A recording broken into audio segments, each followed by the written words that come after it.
Buenos días, amigos. Una vez bienvenidos a Poesía y Opinión. Hoy día tenemos el gusto de presentar a Hilorendo Pérez, que es un poeta y un literato. Él es profesor de la Universidad de San Marcos y también de la Universidad Antonio Ruiz de Montoya. Es director de la revista Martín, cuyo último número se está referido todo a Eguren. Es una obra mayor, interesante, de la cual vamos a tener algún momento para conversar. Hildebrando ganó el Premio Poesía de Casa de las Américas en 1978 y el Premio Poesía Rafael Alberti en el 2013. Por lo tanto, tenemos el gusto de tener a un poeta laureado con nosotros. Bienvenido, Hildebrando. Gracias. Buenos días, Rubén, amigos y amigas de la poesía. Tengan ustedes muy buenos días. Para mí es muy grato haber aceptado tu invitación porque me permite conversar sobre este tema en la que tú también eres un cómplice, ¿verdad? La poesía. Bueno, tratamos por lo menos de impulsar la poesía. Ahora, conversábamos y tú me hablabas de una experiencia bastante interesante que es tu llegada a la literatura en San Marcos.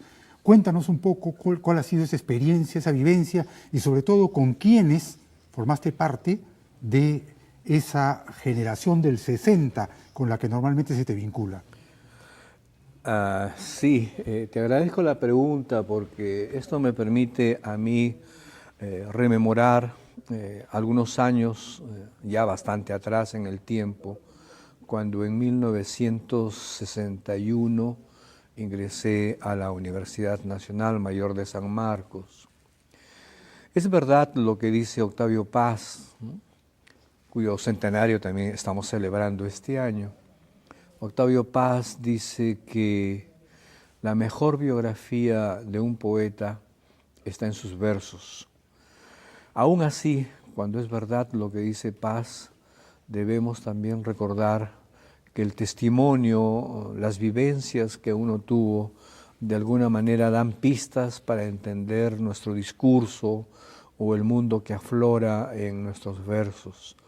Como les decía, yo ingresé el 61 a San Marcos.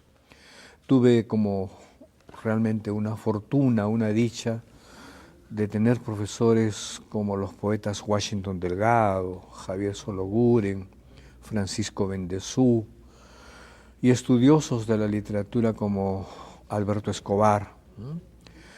Y aún así, esta riqueza de la docencia sanmarquina se enriqueció mucho más el año 62 y 63, cuando tuve como profesor a José María Arguedas. Él fue nuestro profesor de introducción a la antropología y de un curso sobre cultura popular. Bien recuerdo que mis primeras conversaciones como alumno y profesor con Arguedas felizmente se fueron borrando con el tiempo y llegamos a tener una amistad entrañable. Las primeras observaciones sobre las connotaciones poéticas de lo que yo en ese entonces escribía, justamente él y luego Rosa Larco señalaron bien el marco referencial en la que podía expresarse mi universo poético. Esto es el mundo andino. Y el mundo andino, en tanto y en cuanto yo pertenezco o procedo de una familia enraizada, ¿no?, con el mundo andino, especialmente a orillas del río Mantaro, ¿no?, un pequeño pueblo llamado Orcotuna que está entre Jauja y Huancayo, ¿no? Mis abuelos, mis padres procedieron de ahí, migraron, el otro fenómeno que tú conoces bien desde la perspectiva de la sociología, y algunos años después ingresé a San Marcos en 61, y todo eso fue configurando el discurso que ustedes podrán encontrar, ¿no? Podrían encontrar en los poemas míos. Ahora, tú el 61 entras a San Marcos y vas a la casona en el Parque Universitario. Sí. Pero al poco tiempo Sí. estás mudándote al campus universitario. Sí, efectivamente, mira, qué bien que lo recuerdas. Yo ingresé el 61 en el viejo local, en el Parque Universitario, pero el año 62 es mi promoción la que va a inaugurar el campus de la que hoy se conoce como el campus de la Universidad de San Marcos en la Avenida Universitaria. Recuerdo que en ese entonces el rector era Luis Alberto Sánchez y él como crítico literario, como historiador, dio la primera clase magistral justamente a mi promoción, ¿no? Y en esa promoción, pues, como se dice hoy en día, habían cachalotes viejos, ¿no?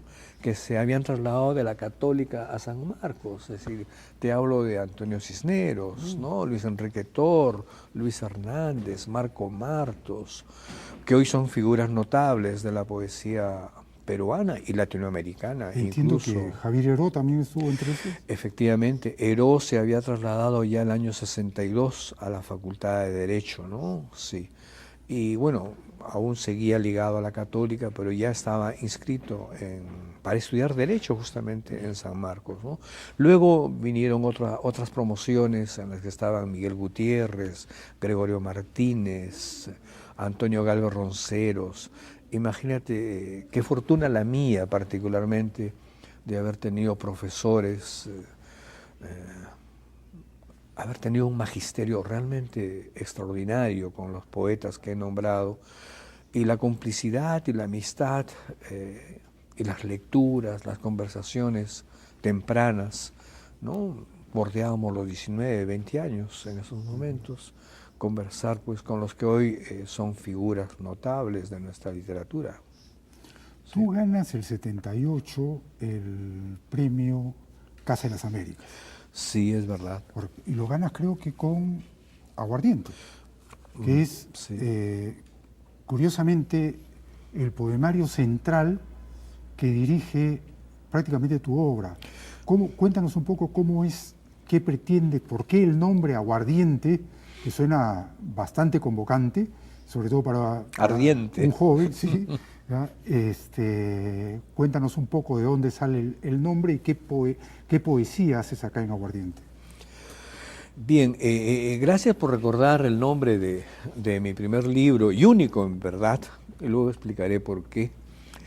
El aguardiente para el universo andino, más humilde, más deprimido económicamente, en ese entonces, te hablo de los años 45, 50, 55, era la bebida más popular, más al alcance de sus manos, ¿no? Económicamente. Y yo he visto a los labriegos, he visto a los pastores, no solamente del Valle del Mantaro, sino también de las comunidades. Luego de pasar Huancayo viene La Mejorada, ¿no? Ayacucho, Huancavelica. Y yo de niño transité por todas esas calles, pueblos, y quedó en mi memoria y luego en el imaginario que manejo la imagen de esos campesinos, por un lado, abrigándose con el aguardiente para combatir el frío, así como también para matar sus soledades, sospecho, ¿no? Como yo lo hice después. Matar las soledades y provocar las alegrías. Claro, a eso también me refería después, claro, pues, bien, lo has anotado muy bien, porque el aguardiente era un río que corría por esos pueblos en las fiestas patronales. Ah. Bueno, entonces, claro, el libro de poemas que de alguna manera suena inesperado, insólito, que un libro de poemas se llame Aguardiente, bueno, ya ahora tiene una explicación, es un homenaje en verdad, un homenaje y un reconocimiento a mi infancia. La patria de un hombre, lo han dicho muy bien, ¿no? Es su infancia, ¿no? Lo más incanjeable, lo más entrañable que manejamos es nuestra infancia. Y un homenaje a esa infancia que tuve realmente dichosa al lado de mi abuela, pues hice este libro de poemas que son canciones que hoy en día cantan Richard Villalón, Margot Palomino. Pero luego viene este fenómeno de la migración del campo a la ciudad, y yo procuré, gracias a Arguedas, gracias a Rosa Alarco, no perder ese tono andino que caracteriza a mi poesía, lo han señalado los críticos también, porque las voces de mi generación, la de Calvo, la de Nostroza, la de Marto, la de Cisneros, Hernández, si tú ves bien, son voces urbanas, cosmopolitas. Y yo disueno ahí, yo no estoy en ese tono, ¿no? Aún siendo compañeros, amigos de todos ellos, celebrando sus poemas, por supuesto, hay algo que distingue en el tono, en el timbre, en la modulación, en esos vasos comunicantes que voy creando con el lector, que va recreando imaginarios, ¿no? Sobre todo a los lectores que tienen en sus pasados, pues, fuertes raíces andinas y que ahora, estando en Lima, aparentemente han postergado, han dejado de lado esas huellas culturales, pero que en verdad están ahí, latentes, vibrantes. Basta un toque para que la poesía, en este caso, para recordar esto. En ese caso la influencia de Arguedas es poderosa, muy Sí, fuerte. sí, yo lo he latente y dicho, presente. sí, lo he dicho siempre, no he negado, al contrario, para mí me halaga poder hablar de José María.